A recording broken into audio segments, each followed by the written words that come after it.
വെള്ളത്തിൽ വള്ളം കിടക്കാം, വള്ളത്തിൽ വെള്ളം കയറിയാലാണ് മുങ്ങുന്നത്. നമുക്ക് ലോകത്ത് ജീവിക്കാം.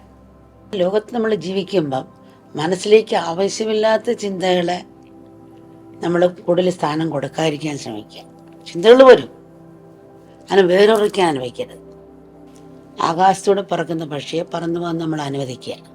ആ പക്ഷിയെ കൊണ്ട് തലയിൽ കൂട് കെട്ടിക്കുന്ന പോലാണ് നമ്മൾ ഈ ആവശ്യമില്ലാത്ത ചിന്തകളെല്ലാം മനസ്സിൽ വെച്ചുകൊണ്ടിരിക്കുന്നത്. അപ്പം അനുവദിക്കുക. അതങ്ങനെ ആ രീതി പോലെ പക്ഷി പറന്നു പോകാൻ പറഞ്ഞോട്ടെ, അത് കൂടുവിട്ടാൻ അനുവദിക്കുന്ന പോലാണ്. പിന്നെ ആ കൂട് തലയിൽ വെച്ചുകൊണ്ട് നടക്കാം. നമ്മളെപ്പോഴും ഈശ്വരങ്ങൾ സമർപ്പിക്കുക പറയും. ഇപ്പം ട്രെയിനകത്ത് കയറിയാലും തലയിൽ ചുമടും വെച്ചുകൊണ്ട് നിന്ന് കരയുക. പിന്നെ എന്താ കരയോ, എനിക്ക് വല്ലാത്ത ഭാരം തലയിൽ ചുമക്കാൻ വയ്യ. നീ ട്രെയിനകത്ത് കയറിയില്ലേ, താത്ത് വെക്കരുതോ? തറയിൽ വെച്ചാലും തലയിൽ വെച്ചാലും ട്രെയിൻ തന്നെ ആണല്ലോ ചുമക്കണ്ട. പിന്നെ എന്തിനാ ഈ ഭാരം നീ കേൾക്കുന്നു? അയ്യോ, അതെൻ്റെ ടിക്കറ്റ് എടുത്തുള്ളൂ, ഈ ട്രെയിൻ പെട്ടിയുടെ ടിക്കറ്റ് എടുത്തില്ല.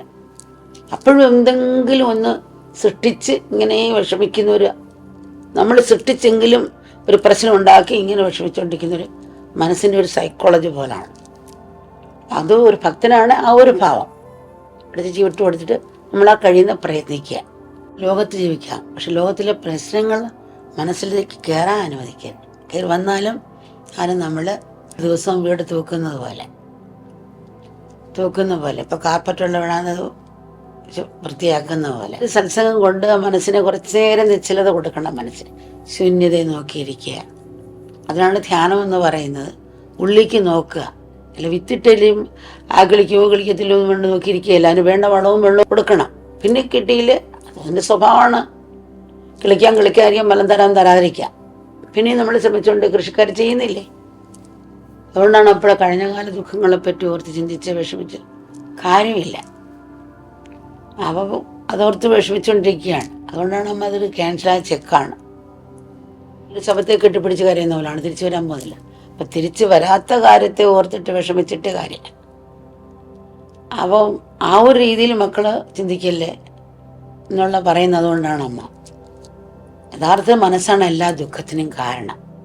അതുകൊണ്ട് ആഗ്രഹങ്ങൾ സഫലീകരിച്ചാലും ഇല്ലെങ്കിലും ഫലം ദുഃഖം തന്നെ. ഒരു ആഗ്രഹം സഫലീകരിച്ചാൽ വീണ്ടും അടുത്ത ആഗ്രഹം നമുക്ക് വരികയാണ്. അങ്ങനെ ഒന്നുകൊണ്ട് പൂർത്തീകരിക്കുന്നില്ല. നമുക്ക് അടുത്ത് കിട്ടണമെങ്കിൽ അതും സഫലീകരിച്ചില്ലെങ്കിൽ പിന്നെ ദുഃഖമായിരിക്കും. അപ്പം ഈ ആഗ്രഹങ്ങളുടെ സ്വഭാവം ഇവിടെ മനസ്സിലാക്കണം. അതിന് കാരണമോ ലോകമോ ലോകവസ്തുക്കളോ അല്ല. ഒരമ്മയും മോനും അമ്മയുടെ ദർശനത്തിൽ വരുവാൻ വേറൊരു സങ്കല്പമുണ്ട് അമ്മയ്ക്ക് മോന് എങ്ങനെയൊക്കെ ചെയ്യണമെന്ന്. മോൻ ഒരു ജാസ്മിൻ എന്ന പേരുള്ള ഒരു കുട്ടിയെ സ്നേഹിക്കാൻ തുടങ്ങി. എന്നുവെച്ചാൽ മലയാളത്തിൽ മുല്ലപ്പൂ എന്നാണ്.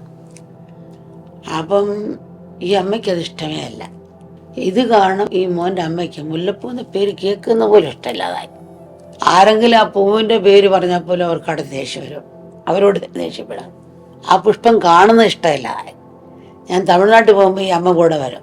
അവിടെ പെണ്ണുങ്ങൾ മിക്കപ്പോഴും ഇങ്ങനെയുള്ള പൂവില്ല. അത് കാണുമ്പോൾ തന്നെ അവർ തലരിച്ച് കളയും. പെട്ടെന്നവർക്ക് അവരുടെ എൻ്റെ മോനെ ഇവളെയാണല്ലോ സ്നേഹിക്കുന്നതുകൊണ്ട് ദേഷ്യം മനസ്സിലായത് വരെ അവർ തന്നെ പറഞ്ഞതാണ് അമ്മയോട്. എവിടെയെങ്കിലും നിൽക്കുമ്പോൾ ആ പൂവിൻ്റെ മണം വന്നാൽ പിന്നെ അവർ ആ പരിസരത്ത് പോലും നിൽക്കത്തില്ല, അവിടെ കളയും. ഈ അമ്മ ചിന്തിക്കേണ്ടത് ഈ മോളാണ്, ആ പെൺകുട്ടിക്കാണ് ആ പേരുള്ളത്. നിന്റെ മോൻ്റെ തെറ്റാണ്. മോൻ ആ പെണ്ണെ ഇഷ്ടപ്പെട്ടു, ശരി, അത് നമ്മുടെ മോനിൽ നിന്നാണ് അകറ്റിയെടുക്കേണ്ടത്. എൻ്റെ മോൻ ആ പെണ്ണെ കെട്ടാൻ തന്നെയാണ് താല്പര്യം, തനിക്കിഷ്ടമില്ല.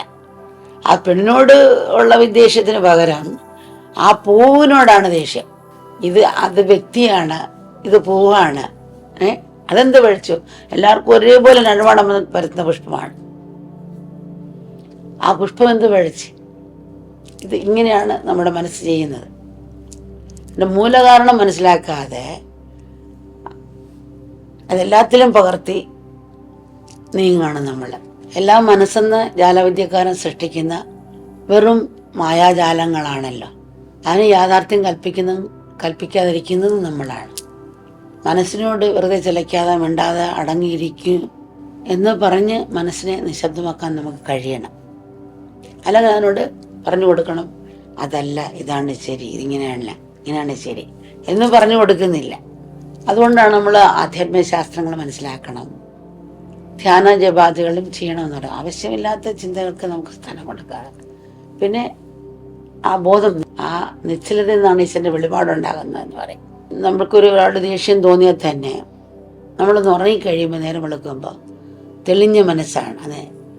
അപ്പം നമ്മൾ ചിന്തിച്ചാൽ മനസ്സിലായോ, അന്നേരത്തെ നമ്മൾ ദേഷിച്ചെങ്കിൽ ഭയങ്കര അപകടമായന്. അപ്പം നമുക്ക് ബോധം വന്നു, അപ്പം ചിന്തിക്കാൻ തുടങ്ങി. മനസ്സ് ശാന്തമാകുമ്പോഴാണ് ആ നിശ്ചലതയിൽ നിന്നാണ് ഈശ്വരൻ്റെ വെളിപാടുണ്ടാകുന്നതെന്ന് പറയും. അപ്പം ആ നിശ്ചലതയ്ക്ക് പോകുന്നില്ല, പെട്ടെന്ന് കേൾക്കുമ്പോൾ എടുത്തിയാടും. അപ്പം ഈ ഉറങ്ങി എണീറ്റ് കഴിയുമ്പോൾ പലരും പറഞ്ഞിട്ടുണ്ട്, ആയിരക്കണക്കിന് മക്കൾ പറയണം, അമ്മ അപ്പം ദേഷ്യത്തിന് വലിയ അപകടമായി പോയതിന്. പിന്നെ ചിന്തിച്ചത് രാവിലെ ആയപ്പോഴാണ് ഓർത്തത്. ചിന്തിച്ചപ്പോൾ എനിക്ക് മനസ്സിലായ എൻ്റെ കാരണക്കാരൻ ഞാൻ തന്നെയാണ്. അല്ല, കാരണക്കാരൻ നമ്മൾ തന്നെയാണ്, അല്ല നമ്മുടെ മക്കളാണ്, അവരല്ല.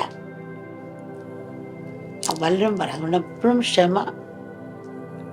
ഒരു പുഷ്പം മുട്ടായിരിക്കും വലിച്ചു കൊടുത്തിയാൽ അതിൻ്റെ പരിമണ ഭംഗി അറിയില്ല, സ്വഭാവമായിട്ട് വിടുന്നാലേ അറിയുള്ളൂ.